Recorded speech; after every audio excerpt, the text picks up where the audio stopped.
del Circolo Vittoriese di Ricerche Storiche. Questa sera presentiamo un importante libro di ricerca storica. Non sono molti libri di ricerca storica, però sono tutti quelli che facciamo noi e i nostri soci. E questo libro, che vedete lì in fondo al tavolo, è un libro sulle pergamene antiche dell'abbazia di Follina. Vi presento l'autore, nonché nostro socio da parecchi anni, Massimo Della Giustina, medico, medievista, in particolare dei secoli XI-XIV. Il territorio studiato è l'antico cenedese. Socio del Circolo Vittoriese di Ricerche Storiche dal 2008, socio fondatore e redattore della rivista annuale Archivio Storico Cenedese, che molti di voi penso conoscano. È un fiore all'occhiello anche questo della nostra città. Socio della Società Italiana di Storia della Medicina dal 2015 e dal 2019 socio ordinario dell'Ateneo di Treviso. Ha al suo attivo 5 monografie e numerosi articoli. Bene, buon ascolto. A te Massimo. Grazie.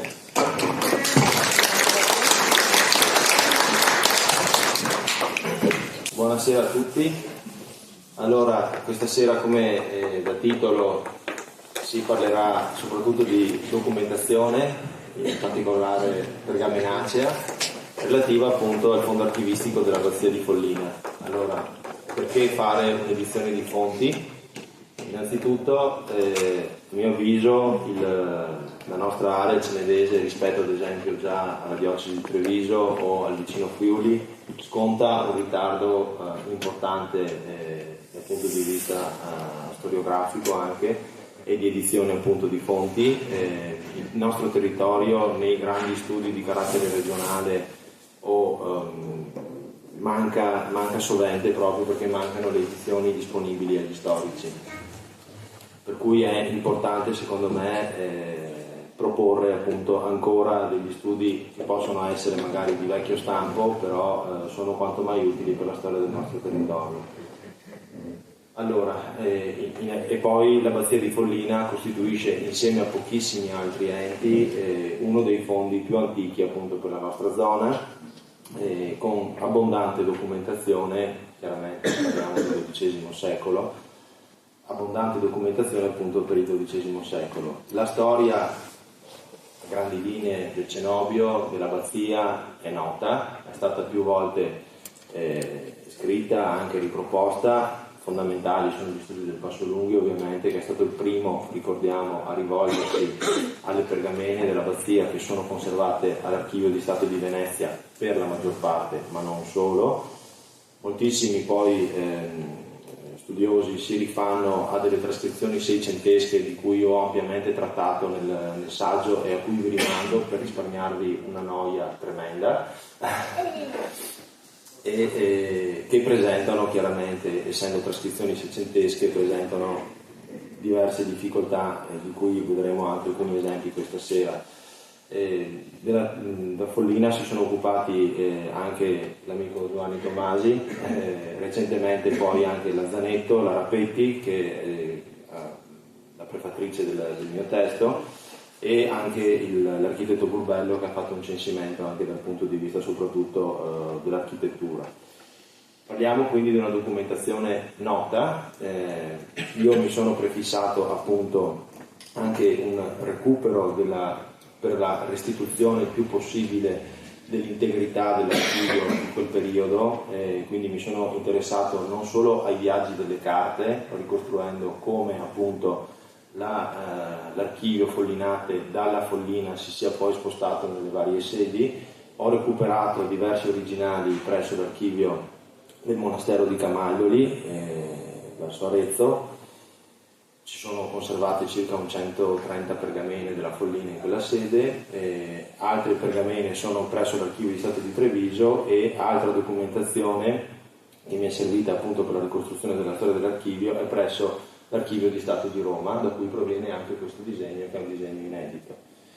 Parliamo di un totale di 71 unità per 106 atti, cioè 71 unità pergamenacee, di cui 61 giunte in originale, per 106 atti in totale, cioè 96 giunti in originale. Si tratta comunque di un fondo molto corposo.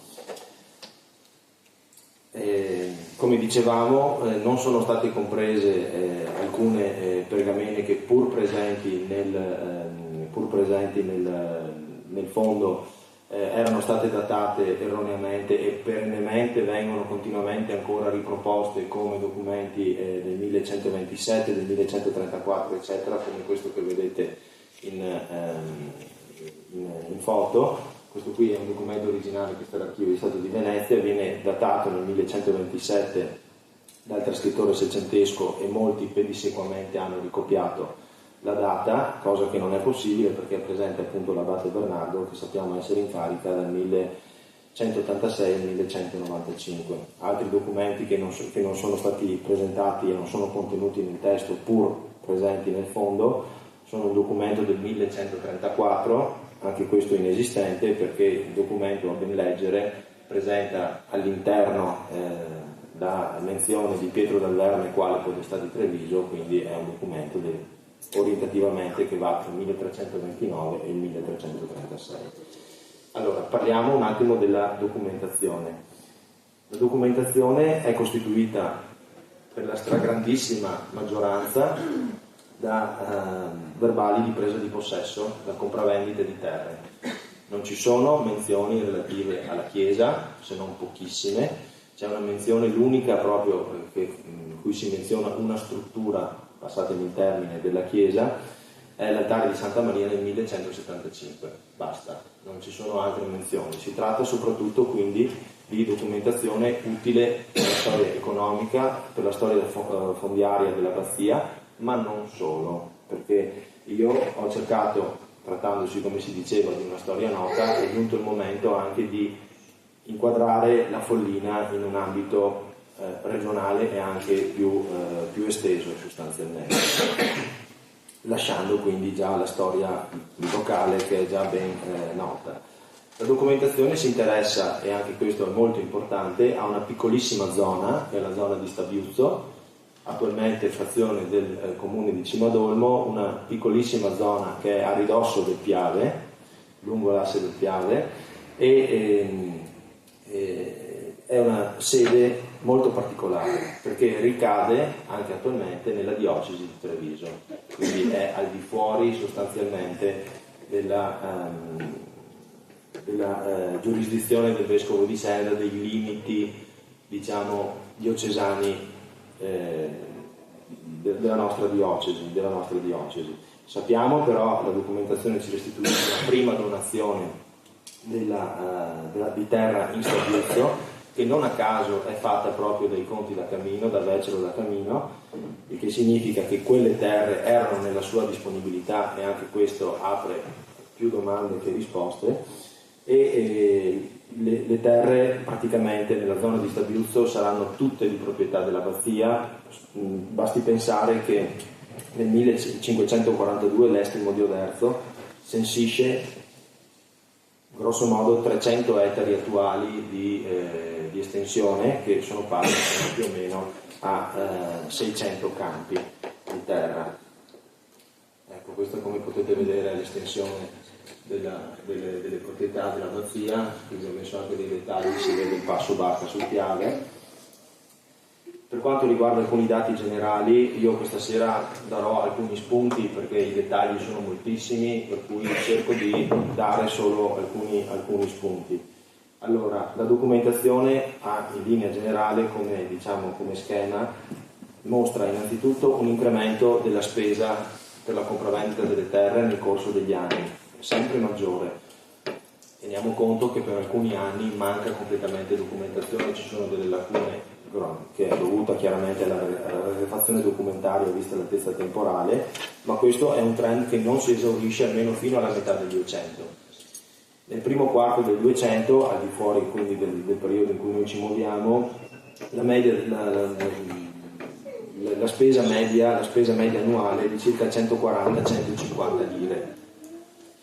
Ci sono poi notizie che si possono ricavare sul censo richiesto appunto per l'affitto dei campi, che chiaramente censo in denaro, soprattutto ci sono pochissime prestazioni d'opera, la richiesta di pochissime prestazioni d'opera, e soprattutto i censi che vengono richiesti sono soprattutto in vino. Sono scarsissime, veramente pochissime, si possono contare sulle dita di una mano, le notizie sugli edifici industriali. Sono solamente 4 gli edifici citati, 4 mulini, e non compaiono i fogli da lana. Questo è un dato importante su cui ritorneremo più tardi. Chiaramente questa documentazione, al di là dell'aspetto economico, che insomma è già stato anche studiato in diverse tesi di laurea e che vi risparmio, ci interessa soprattutto per due cose: per restituire, come possiamo dire, per restituire uno spaccato, diverse notizie sulla composizione sociale di quella zona, sulla geografia del potere, che è estremamente difficile e che cambia in continuazione. Ricordiamo che lungo l'asse del Piave e in questa zona tra il X e il XIII secolo insistono il vescovo di Belluno, che ha Oderzo, ad esempio, Fregona, proprietà a Ceneda, Mussolente e altre sedi. Insiste il patriarca di Aquileia, a San Polo c'è il patriarca sia in spirituale che in temporale, ma non solo. Ci sono i conti da Camino, ci sono i Collalto, ci sono il comune di Treviso, che in virtù del fatto che comunque alcune zone al di là del Piave ricadono nella diocesi di Treviso, questo basta per farle ricadere nel districtus del comune di Treviso. Quindi c'è tutta una serie di poteri che si scontrano e dialogano tra loro. Ci sono ad esempio degli uomini, come vedremo tra poco, ci sono degli uomini di Busco che sono legati, sono dei feudatari dei da Campo San Piero di Padova. Quindi insomma ci sono diverse forze. Ecco, questo è un mulino che volevo farvi vedere in Stabiuzzo, che è stato fotografato durante la Grande Guerra. Ecco, questa è la pergamena più antica presente nel fondo, che io qui pubblico un po' anche per amor di patria. Allora, è una pergamena del 1169, è un po' una pergamena che apre diverse domande, perché non è chiaro il legame con l'abbazia di Follina, in quanto l'unico legame che c'è è il fatto che si tratti di un'investitura fatta da Vecero da Camino e Sofia a 2 personaggi di un feudo di cui non è neanche specificata la località. Vengono infeudati di 2 pezzi, di 2 appezzamenti di terreno. L'atto è importante per 2 cose, perché dimostra che il servizio che i senior, i feudatari, chiedono ai propri vassalli, diciamo così, deve essere tra Piave e Livenza. Quindi significa, e questo lo attesta in maniera proprio indubitabile, che nel 1169 i caminesi avevano il controllo di quest'area, cioè del Cenedese.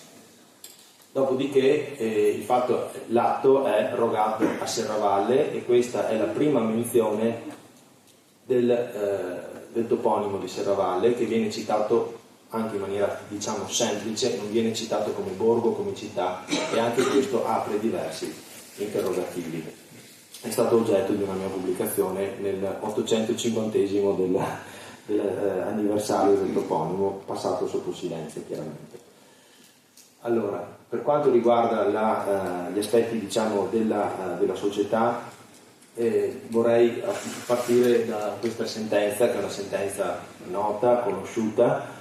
È una sentenza di un maestro templare Obizzo, probabilmente della vicina sede di Ormelle, il quale dispone un arbitrato tra le comunità appunto di Cornadella, Olmo e San Michele di Piave e i monaci della Follina, per una questione di natura confinaria. Questa sentenza è il primo documento che ci dà notizia appunto di un contrasto tra queste parti, e questa sentenza non sarà sufficiente chiaramente per la cessazione delle liti, che andranno avanti per almeno un trentennio nella documentazione che io ho considerato. Si arriverà anche a degli atti piuttosto importanti, ad esempio i distrettuali, diciamo così, con un termine un po' più moderno, i vicini appunto di Cornadella, Olmo e San Michele macellarono un bue di proprietà dell'abbazia nelle loro terre e si divisero poi la carne tra i vari capifamiglia, oppure arrivarono appunto a scappare, cioè a togliere la cappa all'abate rubandogliela e anche ai servi dell'abate. La sentenza, per cercare di pacificare gli animi, prevedeva che venisse tracciato un solco con l'aratro, quindi un solco profondo anche, per quanto dimensionalmente piccolo ma profondo, e che nessuno chiaramente poteva spostare, che dalle acque della Negrisia si portasse verso la Levada e da qui si staccasse verso un rio, un piccolo rio che non sono riuscito a identificare, che è la Gazzola. Questo implicitamente ci dimostra due cose. Innanzitutto che l'arrivo dei monaci a Stabiuzzo non fu una situazione, alterò comunque degli equilibri preesistenti, e ci dimostra che il fatto che le comunità agiscano in maniera collettiva e in maniera unitaria potrebbe appunto suggerire una loro iniziale appartenenza a una unica giurisdizione, cosa appunto che sembrerebbe dimostrare una testimonianza di un anno successivo, del 1185, dove un testimone appunto riferisce di aver visto le comunità di Ormelle, Roncadelle, Cornadella e San Michele recarsi alla pieve di San Maurizio di Stabiuzzo, antichissima, già citata nel 1152, ad Synodum et Baptisterium, quindi per la sinodo plebanale e per la celebrazione del battesimo, perché come sapete non tutte le chiese come ora avevano il battisterio, ma solo alcune avevano diritto di battesimo. Tra queste appunto la pieve di San Maurizio, che quindi era capopieve.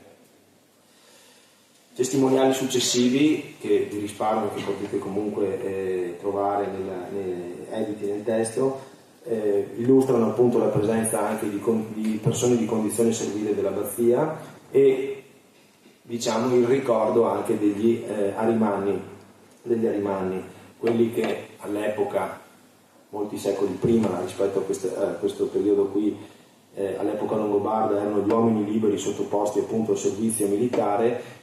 In questa sede, in questi documenti, invece è ricordata la terra rimanie, cioè la terra su cui la condizione dell'uomo libero si è trasferita anche con gli obblighi e le concessioni del pubblico ufficiale, e vale a dire appunto il servizio richiesto era quello del fodrum. C'è un caso anche di pagamento di arimania nel 1204 per delle proprietà a Zumelle. Sì, non l'ho detto, lo dico adesso, la documentazione nello stragrandissima maggioranza riguarda la zona di Stabiuzzo. Ci sono delle donazioni relative al Cadore, all'Avordino e poi chiaramente anche delle zone limitrofe all'abbazia. La cosa importante che dobbiamo considerare è che la formazione delle proprietà dell'abbazia ricalca poi il dominato della distribuzione del potentato caminese. Una cosa che risulta spesso, e qui veniamo forse a una delle parti che a me personalmente mi ha appassionato di più, una cosa che risulta spesso è, come risulta ad esempio da questo testimoniale, ma ci sono diverse altre anche situazioni in cui questo dato ritorna, è proprio questo, cioè che il monastero di Follina possedeva delle proprietà o aveva diritto di decima o aveva altre, insomma vantava altri diritti da oltre 40 anni e più. Qui siamo nel 1195 e puntualmente torna sempre la data del 1155, che è una data anche piuttosto importante, come vedremo. E la data del 1155 ritorna anche su questo documento che è famosissimo. Questo documento qui che vedete è la unica copia che si conosce della famosa donazione della contessa Sofia all'abbazia di Follina, e vale la pena, benché sia noto, visto che questa è la prima volta che viene presentata la copia originale, diciamo così, perché perché tutti si sono basati sulle trascrizioni, anche lo stesso Mittarelli attinge dalla trascrizione seicentesca, non attinge dal documento originale, ci sono diverse cose che vale la pena un attimo considerare. Questo documento e il ripetersi della data del 1155 mi hanno posto davanti a una domanda sostanzialmente che non è poi così scontata e che è secondo me una delle cose che era da affrontare per cercare di contestualizzare, di meglio capire e di sfruttare anche in maniera nuova la documentazione che abbiamo, e cioè perché proprio i cistercensi a Follina, perché il monastero di Follina è la prima fondazione cistercense in Veneto. La seconda sarà quella di San Tommaso dei Borgognoni, e vedremo che non sarà un caso, probabilmente, non sarà figlia della Follina, ma verranno chiamati dei monaci della Borgogna, da cui proprio San Tommaso dei Borgognoni a Venezia. Quindi ci sono diverse cose. E perché, se ci fu una chiamata dei Caminesi, come molto probabilmente fu, i cistercensi a loro volta scelsero di entrare in Veneto, decisero di espandersi in Veneto. Ci sono insomma delle domande a cui non è per nulla facile rispondere, a cui io ho cercato di proporre la mia ipotesi. E il documento di Sofia e gli altri dettagli che comunque potete trovare nel testo sono stati fondamentali per questa cosa. Allora, il documento lo conoscete un po' tutti. Allora, si tratta di una donazione da parte della contessa Sofia all'abate Pietro di numerose chiese, ovviamente con le relative rendite. La prima chiesa che viene donata è la chiesa di Santa Margherita in Castello, attualmente non più esistente, in Castello di Serravalle chiaramente, e con andamento concentrico vengono donate delle chiese che poi vanno verso la vallata, si espandono e arrivano delle donazioni anche in un ambito che è un po' estraneo ai caminesi, cioè nella zona di Fonte d'Asolo, quindi in destra Piave sostanzialmente, per intenderci, al di fuori della normale ambito regionale dei caminesi. Quindi appunto Sofia era legata, essendo sposi di Vecero. E questo ci mette davanti a due cose. Innanzitutto esiste un abate, e se esiste un abate significa, per gli statuti dell'ordine, generali dell'ordine, che dovevano esserci almeno 12 monaci più l'abate, quindi 13 uomini, e almeno delle strutture di minima.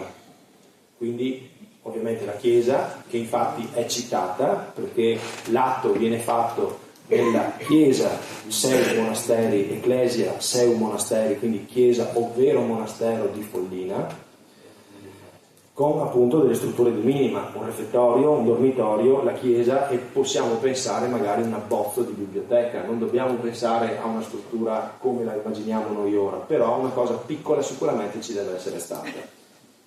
Si parla poi appunto di Ecclesia Seu Monasteri di Follina.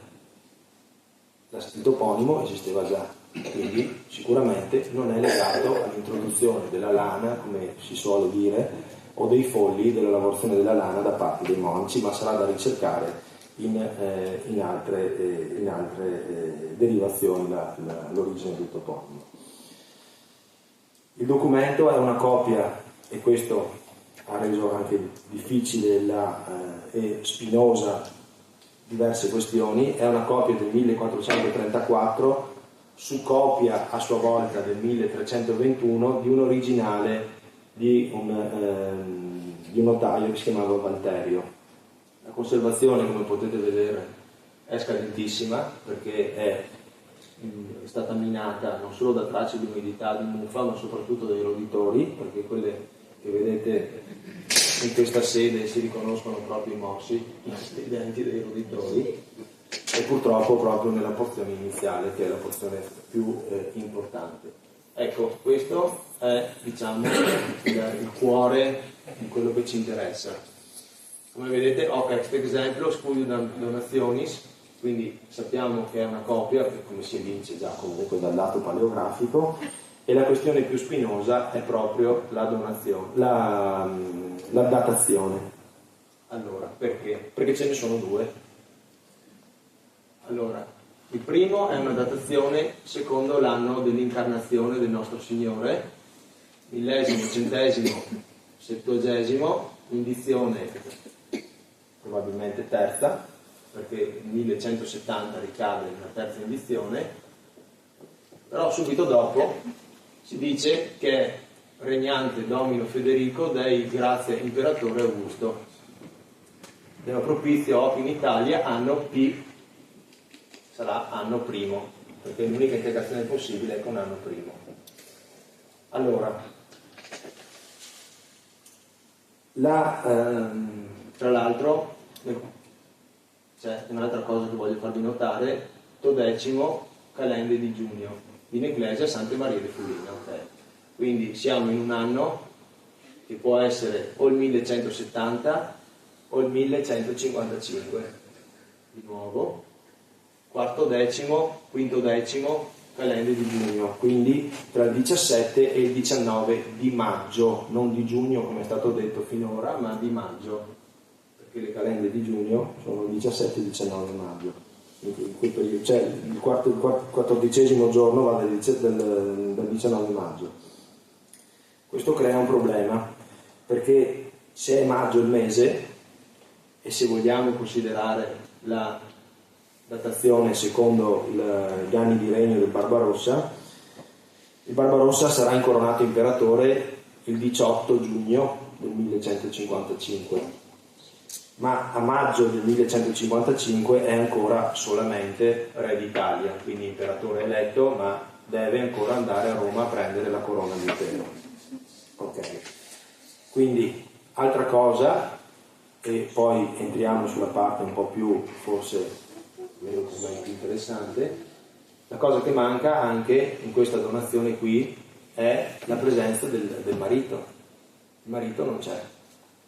Com'è possibile, e questa è una domanda che secondo me vale la pena porsi, com'è possibile che a una donazione così importante di un patrimonio così esteso a un ente che non è un vero e proprio ente di famiglia, perché l'ente di famiglia dei Caminesi è il monastero di Santa Giustina, però Sofia si farà seppellire a Follina, quindi con cui insomma almeno Sofia e probabilmente anche il marito erano legati, molto legati a questo ente. Com'è possibile che il marito non sia presente?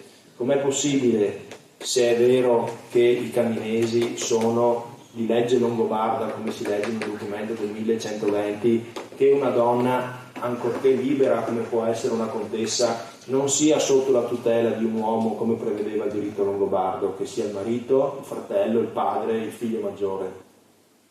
Ci sono diverse cose che non tornano.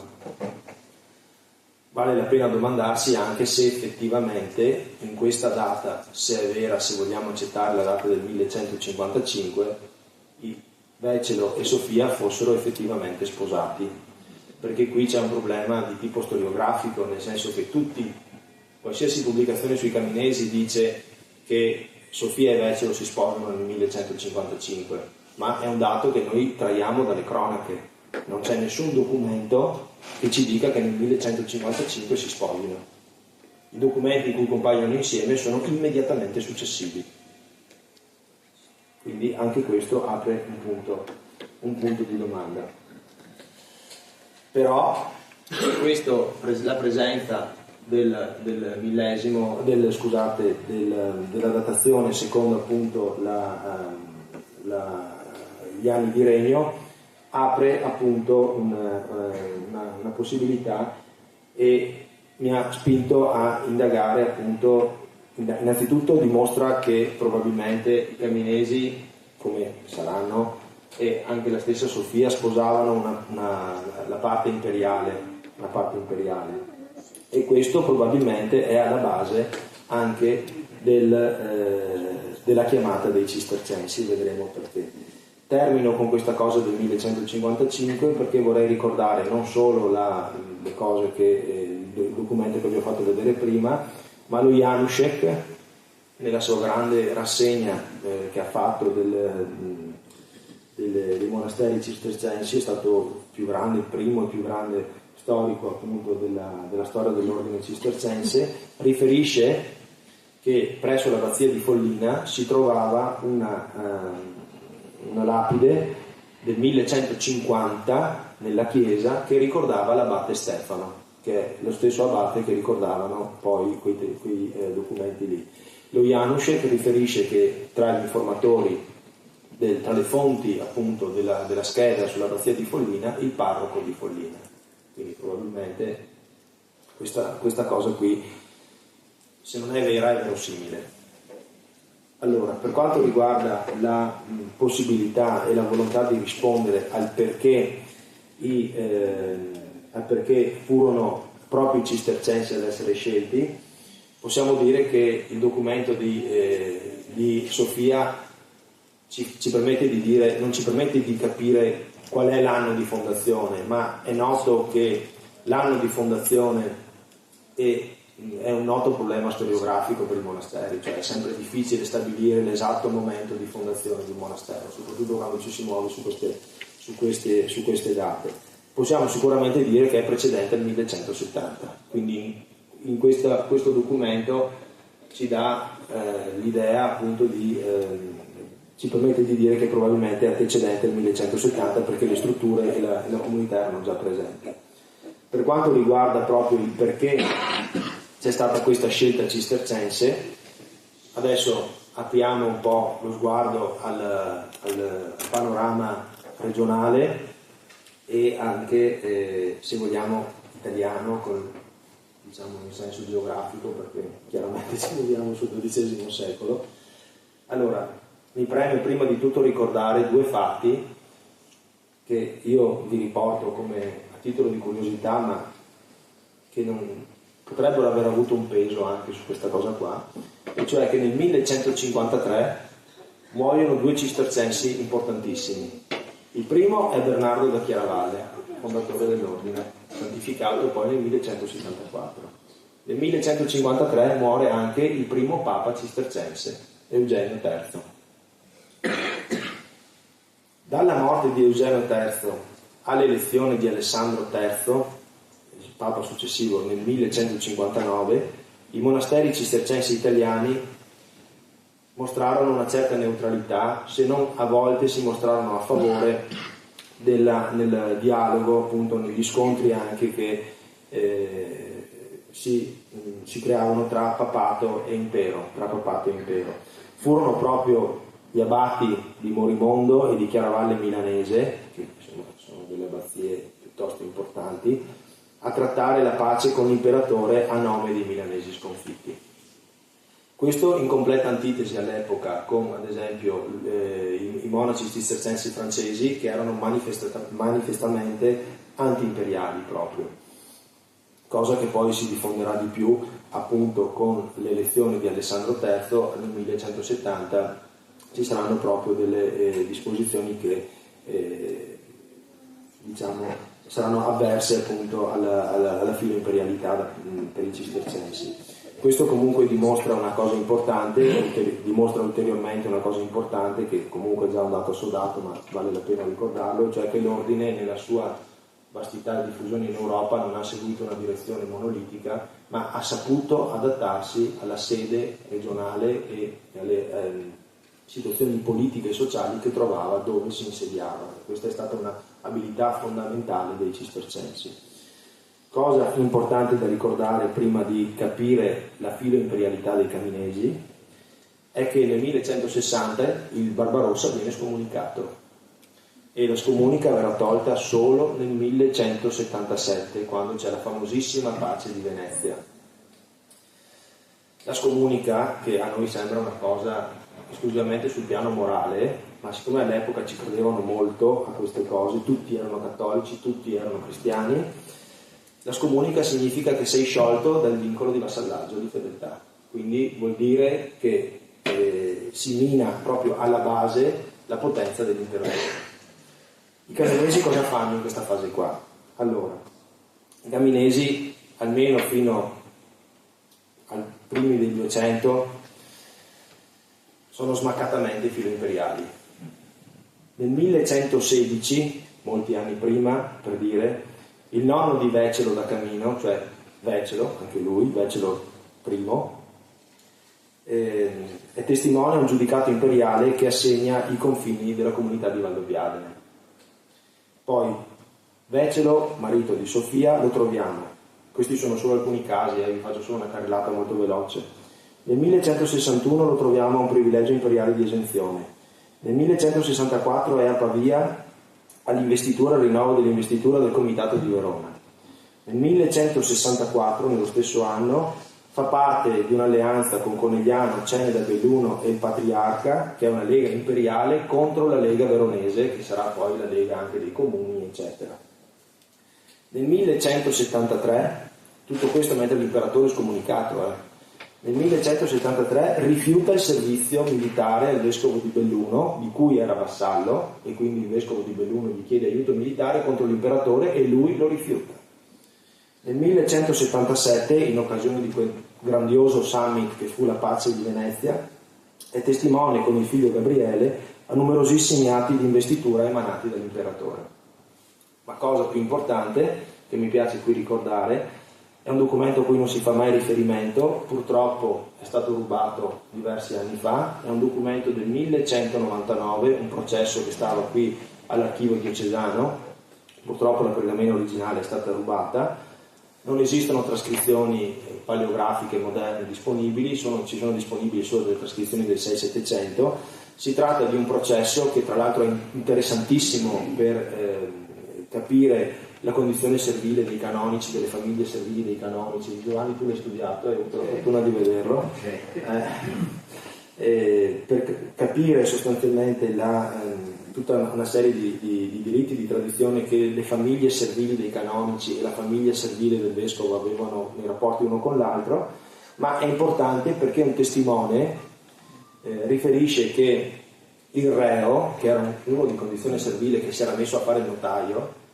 quindi ha cercato un'emancipazione, riferisce che il padre che il reo era sicuramente di condizione servile perché il padre fu rimproverato da Vecelo da Camino di non aver portato il pane e il vino alla mensa dell'imperatore quando questo si trovava a Collimberto, in Collice, quindi nel castello di Collimberto, e quindi c'è anche sicuramente stata una conoscenza diretta, un incontro diretto, almeno un incontro diretto tra i due.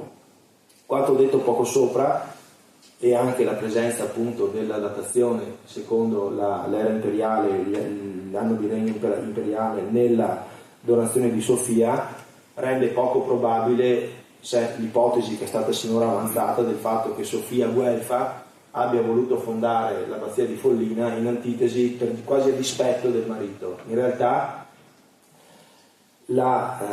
come si vedrà, e come adesso arrivo al punto, la filo-imperialità c'entra e come con la chiamata dei cistercensi. Di questa filo-imperialità caminese abbiamo anche una ricaduta documentale, se vogliamo, nella documentazione, e cioè questo, un giuramento di calunnia. Il giuramento di calunnia, che è un istituto giuridico molto particolare, era stato i monasteri cistercensi erano stati esentati dal giuramento di calunnia dalla Lega Lombarda nel 1173, cosa che fu poi confermata da Alessandro III nel 1174 dal Papa. Ma la nostra era una zona imperiale e quindi noi continuiamo a fare il giuramento di calunnia. Questo infatti non valeva per il Cenedese. Il Cenedese è stato anche escluso poi dalla pace di Costanza perché area sotto la diretta protezione imperiale. Infatti vi ricordate che nel 1179 la Lega Lombarda, dovete riconoscere Ceneda, Feltre e Belluno, cioè i distretti di queste città ovviamente, come libere città, liberi episcopati e liberi comitati, e non sono a noi sottoposti. Quindi questo anche appunto è una ricaduta appunto di questa appartenenza allo schieramento politico imperiale. La fondazione quindi del monastero cistercense nel proprio territorio, oltre a rispondere a delle necessità logistiche, perché il monastero cistercense, l'abbazia in generale comunque, diventa un punto di controllo del territorio, di accentramento dei cespiti, perché ad esempio è famosissimo il formaggio del Cadore, tutta la linea, l'organizzazione che c'era per il censo di formaggio del Cadore, tutti i ricetti che c'erano lungo la strada, controllo del territorio, significa anche impedire ad altre forze di poter penetrare con maggiori difficoltà nel proprio territorio, ma non solo, perché in questo caso, a mio avviso, la fondazione di un monastero esclusivamente cistercense, propriamente cistercense nel proprio territorio, ha una valenza politica, anche di appartenenza allo schieramento, di uno schieramento politico. Dal canto loro i monaci hanno avuto la grossa fortuna, e questo richiederebbe anche una spiegazione più vasta di quanto posso farvi io adesso, avrebbero avuto il vantaggio non solo di espandersi a Oriente, ma di espandersi in una zona estremamente difficile, perché questa era una zona che aveva già una griglia urbana di villaggi, di curie e di castelli, e anche aveva già l'insistenza di numerosi cenobi benedettini. Pensiamo ad esempio a Pomposa aveva anche delle chiese proprietà anche in Ceneda che tenne fino al 200, quindi era difficile penetrare per altri ordini monastici, se non grazie a una chiamata del vertice, cioè dei signori che comandavano il territorio. Quindi dal canto loro non sarebbero neanche da trascurare queste istanze appunto dei monaci. Bene, io ho concluso, vi ringrazio. Grazie a tutti.